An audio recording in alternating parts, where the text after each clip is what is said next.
नमस्कार विद्यार्थियों, जैसा कि आप लोग जान रहे हैं हमारी रेगुलर क्लासेस चल रही हैं regarding the upcoming competition exam of BEd, MCom, BCom और जो बच्चे 12th या बीकॉम करने के बाद सेंट्रल यूनिवर्सिटीज़ में जा रहे हैं एडमिशन के लिए, तो उनकी CUET की प्रिपरेशन चल रही है। ओके, जो बच्चे कॉमर्स के हैं उन्हीं के लिए स्पेशल क्लासेस हैं। ओके, जो बच्चे बीकॉम करने के बाद बीएड करने जा रहे हैं तो उनको क्वेश्चंस वहाँ पे आपको कॉमर्स के दिखेंगे बीकॉम के। फिर जो बच्चे बीकॉम करने के बाद एमकॉम करने जाएंगे वहाँ पे तो पूरे के पूरे कॉमर्स के सेक्शंस के क्वेश्चंस आएंगे। प्लस 12th करने के बाद से जो बच्चे बीकॉम करने के लिए जाएंगे वो चाहे इंडिया की किसी भी यूनिवर्सिटीज़ में हो, याद रखिएगा, या स्टेट या सेंट्रल, सारी की सारी यूनिवर्सिटीज़ के लिए बेनिफिशियल्स वीडियोस हैं। ओके, तो उसी के रिगार्डिंग देखिए, मैं एक पार्ट आपको ऑलरेडी करा चुका हूँ बुक कीपिंग एंड अकाउंटिंग का। हमारा इस समय जो चल रहा है वो कॉर्पोरेट अकाउंटिंग का सिलेबस चल रहा है। आज उसी से रिलेटेड हमारा चौथा वीडियो है। तो इसकी देखिए जो मैं प्रिपरेशन आप लोग को कराता हूँ, जो बच्चे रेगुलर मेरी क्लासेस देखते हैं उनको पता है कि इसकी जो प्रिपरेशन होती है, पहले देखिए मैं आप लोग को थ्योरी कराता हूँ, फिर उसके बाद से MCQs कराता हूँ, जिससे कि बच्चे जब MCQ को परफॉर्म करें तो अच्छे से कर पाएँ, क्योंकि जब तक उनके पास थ्योरी की नॉलेज नहीं होगी तब तक वो MCQ अच्छे से सॉल्व नहीं कर पाएंगे। इसीलिए देखिए मैं सबसे पहले बच्चों को थ्योरी पढ़ाता हूँ, फिर MCQ सॉल्व कराता हूँ। तो आज देखिए उसी के रिगार्डिंग हमारी थ्योरी की चौथी क्लास है कॉर्पोरेट अकाउंटिंग की, और बाकी मैं ऑलरेडी आपको 3 वीडियो करा चुका हूँ कॉर्पोरेट अकाउंट को, बुक कीपिंग की 2 थ्योरी करा चुका हूँ, जिसका वॉच अगर आपको करना है तो उसका जो आपको लिंक है वो डिस्क्रिप्शन बॉक्स में मिल जाएगा, प्लेलिस्ट के लिंक का। वहाँ से आप जाकर वीडियो को अच्छे से वॉच कर सकते हैं। इससे क्या होगा, जब आप MCQ के क्वेश्चन सॉल्व करने जाएंगे तो बहुत अच्छे से सॉल्व कर पाएंगे। ओके, और MCQ भी देखिए मैं ऑलरेडी आप लोग को करा चुका हूँ, लगभग 100 MCQ से ज़्यादा करा चुका हूँ बुक कीपिंग एंड अकाउंटिंग का। उसका भी लिंक आपको डिस्क्रिप्शन बॉक्स में मिल जाएगा, वहाँ से आप जाकर उसको वॉच कर सकते हैं, क्योंकि जितना ज़्यादा आप MCQ के क्वेश्चन वॉच करेंगे उतना ज़्यादा आपके लिए बेनिफिशियल वो होगा। ओके, तो चलिए अब हम लोग अपने वीडियो की शुरुआत करते हैं। लेकिन वीडियो की शुरुआत करने से पहले देखिए एक बात मैं आप लोगों से कहना चाहूँगा कि अगर अभी तक आप लोगों ने हम लोगों को इंस्टाग्राम पे फॉलो नहीं किया है, so go and follow also there. हमारा यूज़र ID देखिए स्वास्तिक कॉमर्स क्लास। ओके, और कोई बच्चा अगर मेरे से पर्सनल क्वेरी करना चाहता है regarding anything of the doubt, तो वो मेरे से टेलीग्राम पर डायरेक्ट मैसेज करके पूछ सकता है, विकास_श्री, ये मेरा पर्सनल कॉन्टैक्ट यूज़र ID है टेलीग्राम का। और देखिए जो MCQ की क्लासेस होती हैं उनका मैं PDF आप लोगों को हमारे टेलीग्राम चैनल जो स्वास्तिक 0421 है वहाँ पे प्रोवाइड करा देता हूँ। ओके, जो थ्योरी की क्लासेस होती हैं, थ्योरी की क्लासेस के लिए मैं कभी भी PDF नहीं देता, हमेशा आप लोगों से कहता हूँ कि कॉपी पेन लेकर बैठिए और अच्छे से नोट्स कंप्लीट करिए। ओके, तो चलिए अब हम लोग अपने वीडियो को शुरू करते हैं।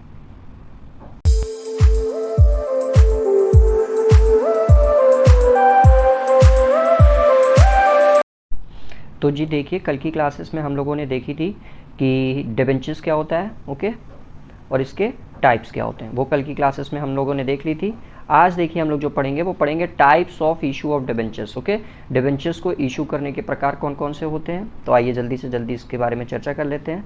तो सबसे पहले देखिए जो होता है हमारा वो होता है फॉर कंसिडरेशन ऑफ कैश, यानी कि डिबेंचर्स का देखिए निर्गमन यानी कि ऋण पत्र का निर्गमन कैश के लिए, नकद के लिए जब किया जाता है। तो देखिए debentures can be issued in lump sum, in 1 instalment और इन इंस्टॉलमेंट, यानी कि डिबेंचर्स देखिए जो हम लोग इशू करते हैं, जैसे मान लीजिए 100 रुपये का आपका एक डिबेंचर्स है।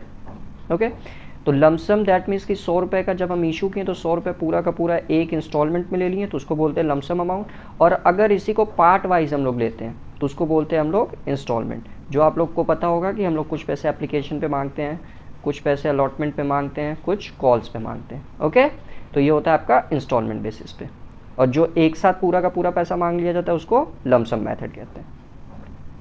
अब ये देखिए डिबेंचर्स जो इशू किए जा सकते हैं वो पार पे किए जा सकते हैं। पार पे मतलब कि 100 रुपये का डिबेंचर है तो 100 रुपये में ही इशू होगा। प्रीमियम पर भी इशू किए जा सकते हैं। प्रीमियम पर मतलब 100 रुपये का अगर डिबेंचर्स की फेस वैल्यू है तो उसको 100 से ज़्यादा में इशू किया जाएगा, लाइक 105, 110। तो जो ज़्यादा अमाउंट आएगा, जैसे मान लीजिए हमने एक डिबेंचर्स को जिसकी फेस वैल्यू 100 रुपये थी, ओके, उसको 105 रुपये में इशू किया, तो देखिए जो ज़्यादा वैल्यू आई, कितनी ज़्यादा वैल्यू आ गई, 100 का डिबेंचर्स था बट इशू हुआ 105 में, तो देखिए कितना एक्स्ट्रा हो गया, 5 रुपये।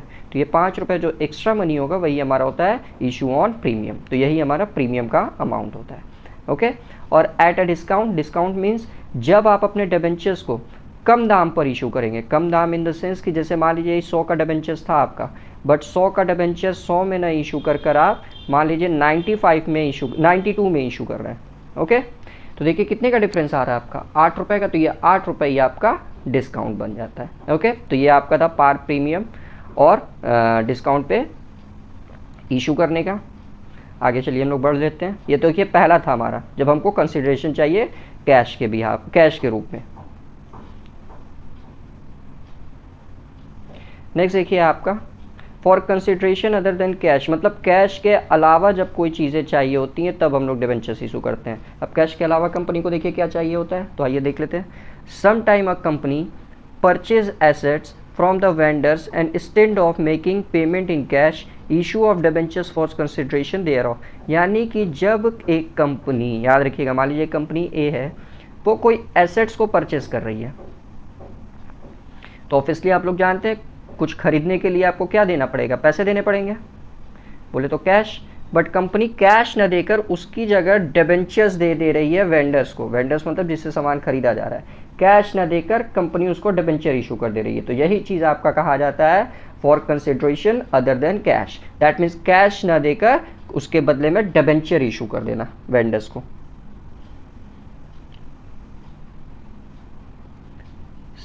Such issue of debentures is called debenture issued for consideration other than cash. Okay, next देखिए collateral security, important point है, ध्यान दीजिएगा। बोल रहा है collateral security क्या होता है पहले, तो any security in addition to primary security is called collateral security। अब आइए इसको मैं समझा देता हूँ अच्छे से पहले आपको, फिर आगे बढ़ते हैं। Wait a second.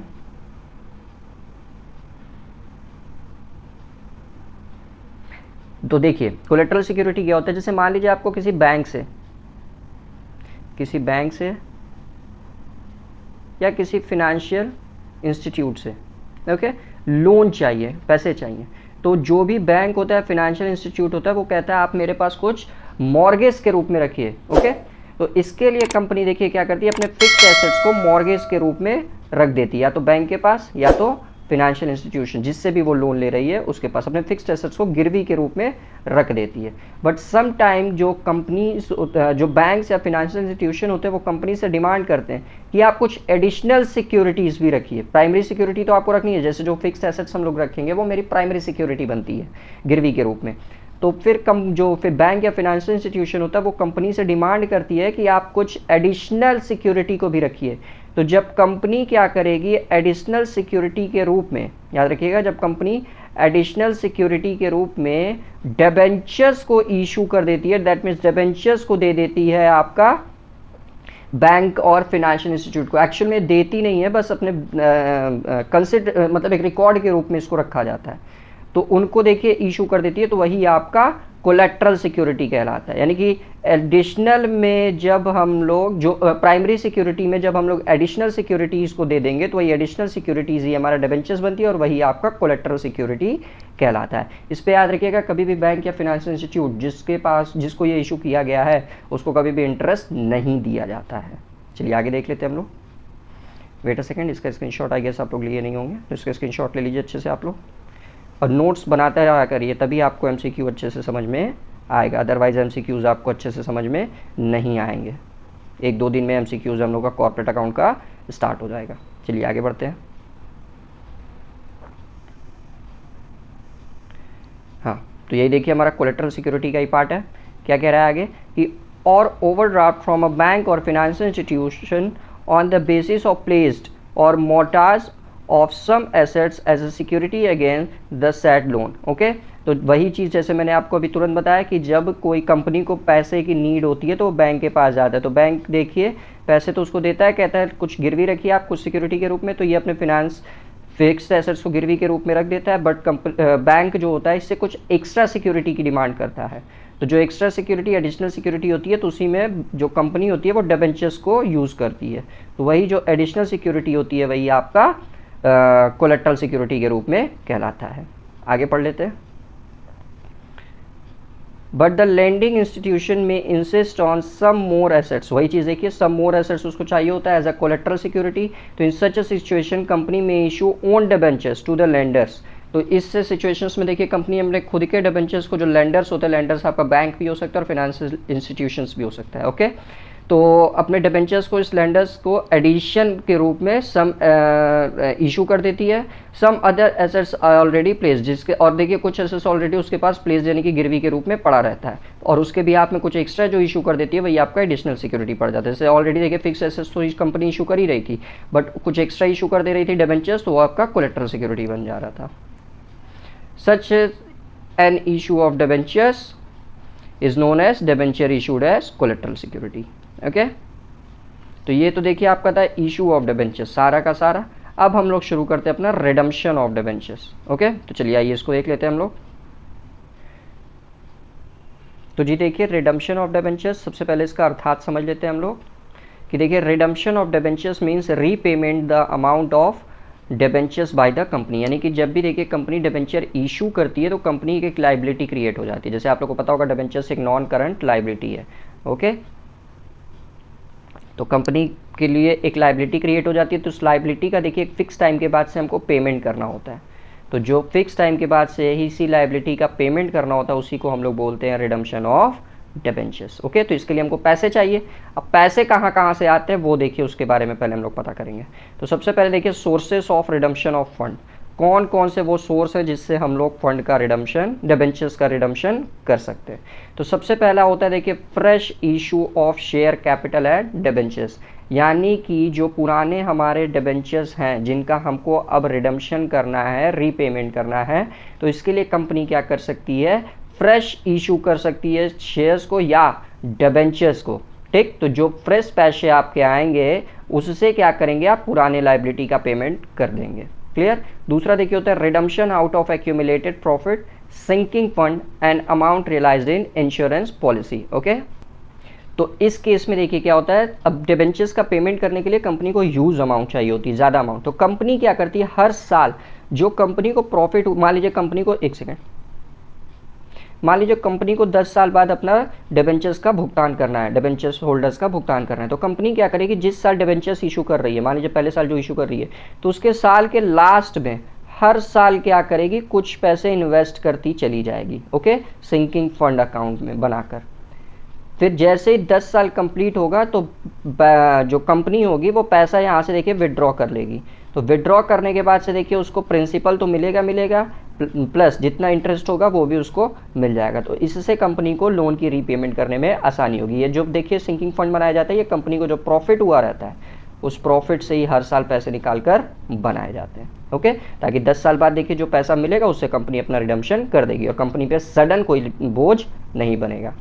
नेक्स्ट देखिए redemption out of surplus fund. Okay, तो देखिए जी सरप्लस फंड में क्या होता है, तो कंपनी क्या करती है, जो कंपनी के पास एक्स्ट्रा फंड्स पड़ा हुआ है, ठीक, एडिशनल फंड्स पड़ा हुआ है, सरप्लस फंड्स पड़ा हुआ है, तो कंपनी क्या करती है उन सरप्लस फंड में से अपने ही डिबेंचर्स को खरीद लेती है, जिसको ओन परचेस कहा जाता है। ओके, तो खुद के डिबेंचर्स खरीद के उसी सरप्लस फंड से उस डिबेंचर्स का रिडम्पशन कर देती है। और लास्ट आपका redemption from realising the assets, यानी कि जब कंपनी अपने एसेट्स को बेचकर डिबेंचर्स का भुगतान करती है तो वो आपका कहलाता है redemption from realising the assets. Okay, तो ये सारे के सारे देखिए सोर्सेस थे कि यहाँ से बैंक जो होता है, सॉरी कंपनी जो होती है वो पैसे ला सकती है for the repayment of debentures holder. Okay, तो इसका नोट्स जल्द बना लीजिए आप लोग या स्क्रीनशॉट लेना जल्दी से जल्दी ले लीजिए। अब हम लोग आगे बढ़ते हैं। क्लियर।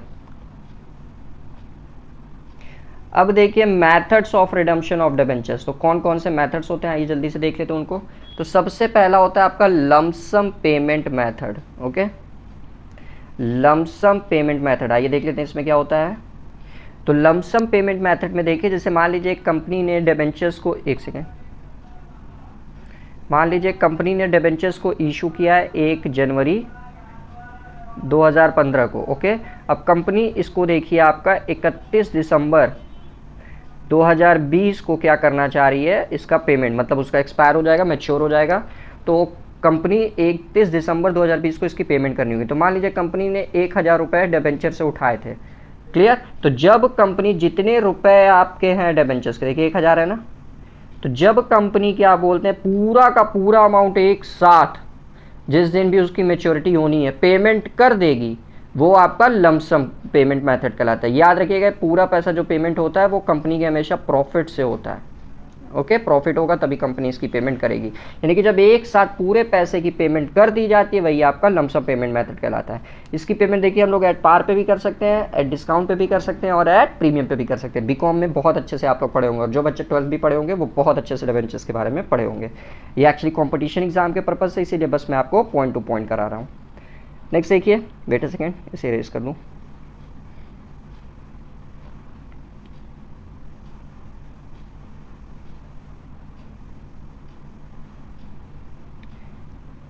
नेक्स्ट देखिए आपसे क्या कह रहा है, annual instalment payment method. Okay, इसमें देखिए क्या होता है, कंपनी जो होती है अपने, जैसे अभी जैसे मैंने बताया 1000 रुपये के डिबेंचर्स ने कंपनी ने इशू किए थे, उनका जब पेमेंट करने जाएगी तो कंपनी 1000 पूरे एक साथ ना देकर हर साल कुछ थोड़ा थोड़ा पैसा करके कंपनी पेमेंट करती रहती है। ओके, और इसी मेथड को हम लोग ड्रॉइंग बाय लॉटरी और ड्रॉ ऑफ लॉट्स के नाम से भी जानते हैं। ओके, यानी कि इसमें थोड़े थोड़े पैसे करके दिए जाते हैं, एक साथ सारे पैसे नहीं दिए जाते। देखिए जी, चैनल को अगर अभी तक सब्सक्राइब नहीं किया सो प्लीज़ चैनल को जल्दी से जल्दी आप लोग सब्सक्राइब कर लीजिए, क्योंकि डेली हमारी शाम के 4 बजे हमारी इसी तरह कंपटीशन एग्जाम वाली ये क्लास होती रहती है। ओके, और वीडियोस पसंद आती है सो प्लीज़ वीडियो को लाइक ज़रूर किया करिए और ज़्यादा से ज़्यादा अपने दोस्तों के बीच में इसको शेयर भी किया करिए। ओके, तो चलिए आगे के पॉइंट्स देख लेते हैं हम लोग।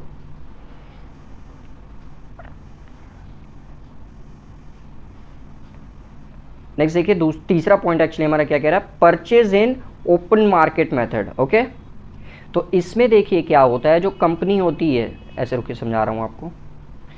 जैसे मान लीजिए कोई कंपनी ए है, इसने अपने डिबेंचर्स को बी को इशू किया था 1000 रुपये में।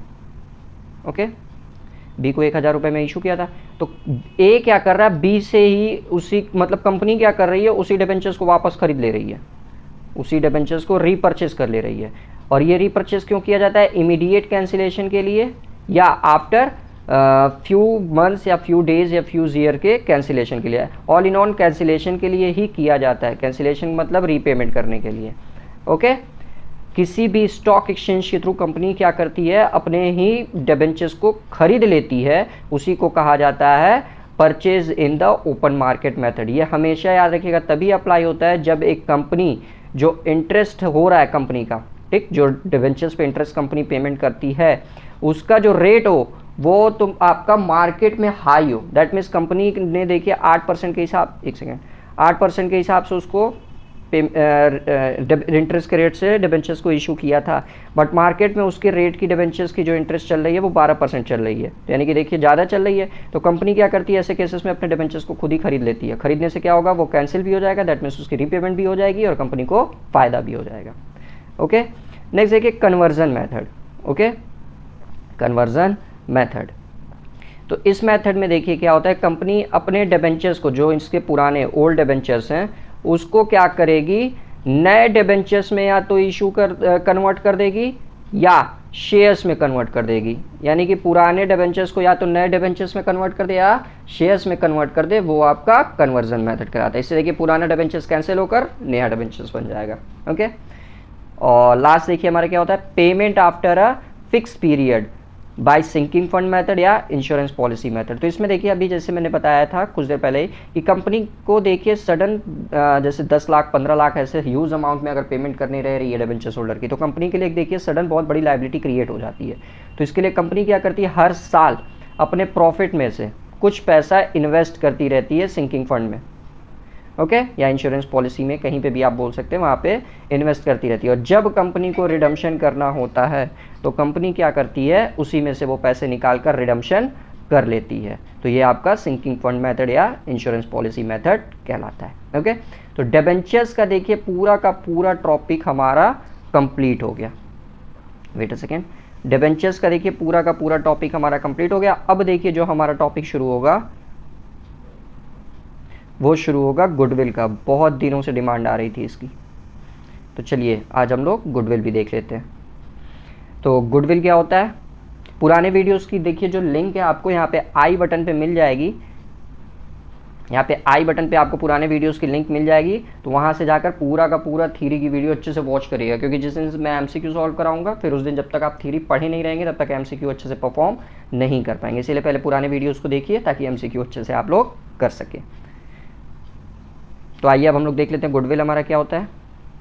तो the monetary value of reputation of the business is known as goodwill, यानी कि जो बिजनेस की रेप्यूटेशन होती है, रेप्यूटेशन यानी कि उसकी वैल्यू, तो उसकी जो वैल्यू होती है, उसकी रेप्यूटेशन जो होती है, ठीक, उसको जब हम लोग पैसे मॉनेटरी टर्म में क्या बोलते हैं, कैलकुलेट करेंगे, उसका वैल्यूएशन करेंगे, वही चीज़ गुडविल कहलाती है। यानी कि बिजनेस का देखिए जो रेप्यूटेशन, नेम, फेम, ये सारी चीज़ें जो होती है, उनका जब वैल्यूएशन मनी के टर्म में किया जाएगा तो वही आपका गुडविल कहलाता है। गुडविल एक इनविजिबल फिक्स्ड एसेट्स है, जिसको हम लोग इंटेंजिबल एसेट्स के नाम से भी जानते हैं।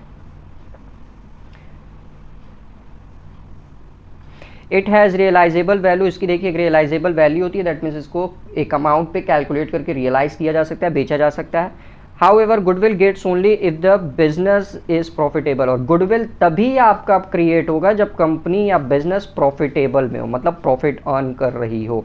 लॉस की कंपनी में कभी भी गुडविल जनरेट नहीं होता है। ये तो था आपका गुडविल। इसके आइए फीचर्स देख लेते हैं और कैरेक्टरिस्टिक्स देख लेते हैं। तो इसके फीचर्स देखिए, गुडविल एक इंटेंजिबल फिक्स्ड एसेट्स है। कैसे इंटेंजिबल फिक्स्ड एसेट्स है? क्योंकि इसको जब बस ना हम लोग छू सकते हैं ना ही हम लोग देख सकते हैं, बस इसको फील किया जा सकता है। गुडविल देखिए नीचे बोला भी है, goodwill can not be seen, touch, but it can be felt.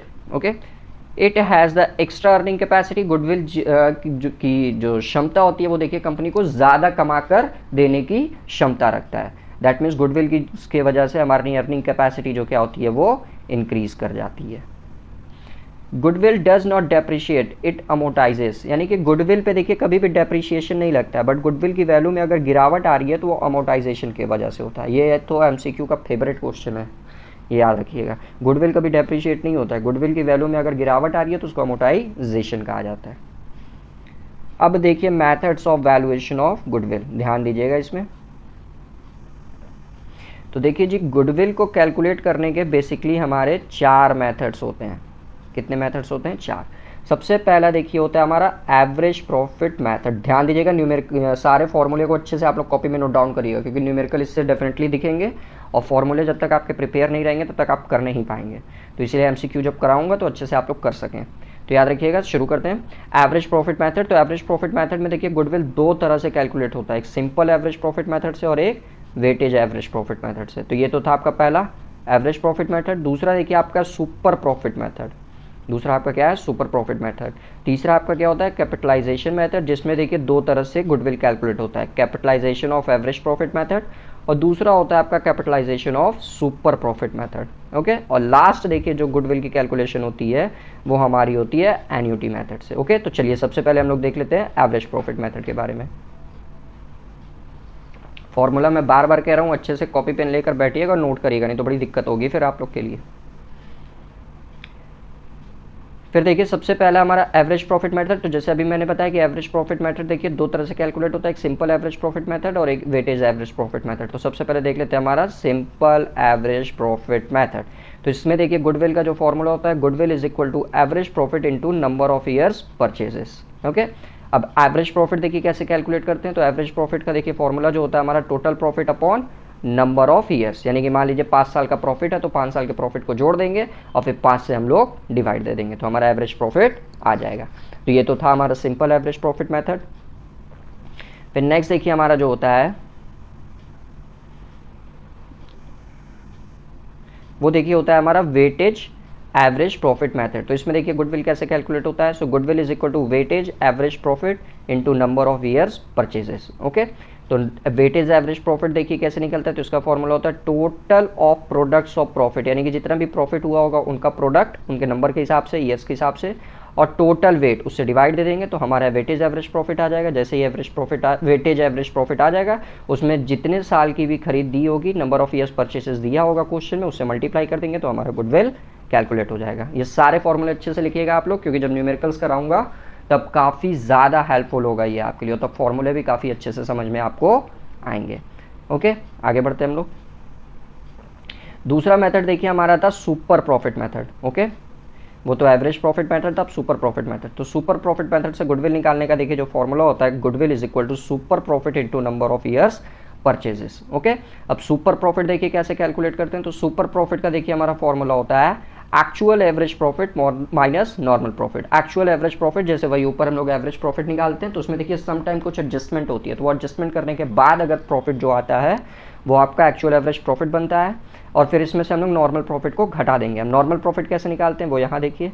Normal profit का फॉर्मूला होता है आपका capital invested into normal rate of return upon 100। Okay, ये आपका नॉर्मल प्रॉफिट का फॉर्मूला था। तो सुपर प्रॉफिट का फॉर्मूला देखिए क्या बनेगा, सुपर प्रॉफिट मेथड से गुडविल निकालने का formula, goodwill is equal to super profit into number of year purchases. Super profit देखिए आपका निकलता है actual average profit minus normal profit से। और फिर आपका जो नॉर्मल प्रॉफिट है उसका देखिए निकालने का फॉर्मूला होता है capital invested into normal rate of return. Okay, आगे बढ़ते हैं हम लोग। Capitalisation method. ओके, इसमें भी देखिए दो तरह से था, एक बाई एवरेज प्रॉफिट, एक बाई सुपर प्रॉफिट। तो सबसे पहले देखिए हम लोग एवरेज प्रॉफिट की बात कर लेते हैं, तो capitalisation of average profit method. तो गुडविल का देखिए फॉर्मूला क्या बनता है, capitalise value of average profit minus capital employed. Okay, तो अब आइए देख लेते हैं इसमें कौन सी वैल्यू कैसे आती है।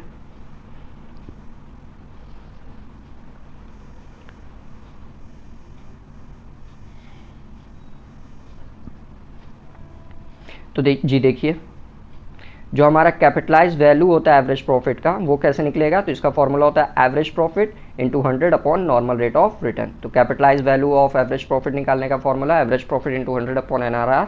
फिर कैपिटल एम्प्लॉयड का देखिए निकालने का फॉर्मूला क्या होता है, टोटल एसेट्स। टोटल एसेट्स यानी कि fixed assets plus current assets. लेकिन इसमें से हम लोग गुडविल कंसीडर नहीं करेंगे, इसीलिए गुडविल को हम लोग क्या करेंगे, एक्सक्लूड कर देंगे, घटा देंगे। तो total assets minus outside liability. Outside liability को ही हम लोग एक्सटर्नल लायबिलिटी भी कहते हैं। ओके, तो उसको हम लोग घटा देंगे, तब आपका कैपिटल एम्प्लॉयड आ जाएगा। तो जैसे कैपिटल एम्प्लॉयड मिल गया, फिर ऊपर आपको capital value of average profit मिल गया, तो इसमें से इसको सब्ट्रैक्ट कर देंगे तो हमारा गुडविल आ जाएगा। नेक्स्ट देखिए सुपर प्रॉफिट मेथड से निकालना, तो capitalisation of super profit method. तो इसका फॉर्मूला देखिए क्या होता है, goodwill is equal to super profit into 100 upon NRR, normal rate of return. Okay, super profit यहाँ देखिए कैसे निकालेंगे, capital employed into normal rate of return upon 100। Okay, पीछे भी हम लोग देखिए चर्चा किए थे इसके बारे में। और जो देखिए हमारा कैपिटल एम्प्लॉयड है वो कैसे निकलता है, अभी हम लोग जस्ट ऊपर देखेंगे टोटल एसेट्स, इसमें से गुडविल को सब्ट्रैक्ट कर देंगे माइनस आउटसाइड लायबिलिटी। ओके, तो ये capitalisation of super profit method था। अब गुडविल का लास्ट फॉर्मूला एन्यूटी वाला। तो एन्यूटी में क्या होता है, देखिए जब एन्यूटी रेट जैसे आपको पता होगा ऐसे 1.6798 ऐसे कर करके दिया रहता है। ओके, तो जब ये इसकी वैल्यू देखिए 1 से कम होगी, यानी कि देखिए जब एन्यूटी रेट आपका इस फॉर्म में दिया होगा लाइक 0.674817 तो देखिए 0 से शुरू हो रहा है ना, तो ये 1 से कम है। तो जब भी आपकी जो एन्यूटी रेट है उसका जब वैल्यू 1 से कम होगा, तो वो देखिए उसका जो गुडविल निकालने का फॉर्मूला होगा वो होगा goodwill is equal to super profit upon present value of annuity. Super profit कैसे निकालते हैं, अभी ऊपर मैंने आपको बताया actual profit minus normal profit. Okay, और जब इसी एन्यूटी की रेट देखिए 1 से ज़्यादा होगी, लाइक आपका वैल्यू ऐसे दिया होगा 1.78496628 ऐसे करके दिया होगा, तो ये देखिए 1 से ज़्यादा है, तब आपका गुडविल निकालने का फॉर्मूला बनेगा super profit into present value of annuity. Okay, तो ये देखिए गुडविल की सारी क्वेश्चंस थे हमारे जो हम लोगों ने देख लिए।